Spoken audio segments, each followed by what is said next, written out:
بسم اللہ الرحمن الرحیم ربی زدنی علما۔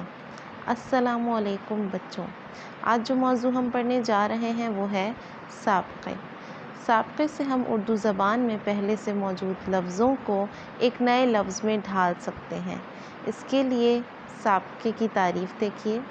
سابقہ اس حرف یا لفظ کو کہتے ہیں جسے کسی بھی بامعنی لفظ سے پہلے لگا کر نیا لفظ بنایا جائے۔ بامعنی سے مراد ہے کہ ایسے الفاظ جن کے پہلے سے معنی موجود ہوں تو ان سے ایک نیا لفظ بن جائے گا۔ سابقے سابقہ کی جمع ہے۔ کچھ مثالیں دیکھیں، جیسے کہ ایک لفظ ہے شکل، اس کے معنی ہے صورت۔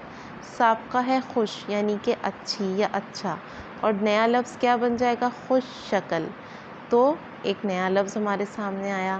ایک اور مثال دیکھیں، لفظ ہے تمیز، سابقہ ہے بد۔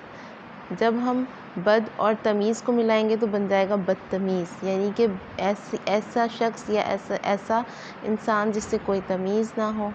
اسی طرح ایک اور مثال دیکھیں، لفظ ہے انتہا یعنی کہ لمٹ، اور سابقہ کیا ہے بے، تو نیا لفظ کیا بن جائے گا؟ بے انتہا، جس کی کوئی انتہا نہ ہو، جس کی کوئی لمٹ نہ ہو، بے انتہا۔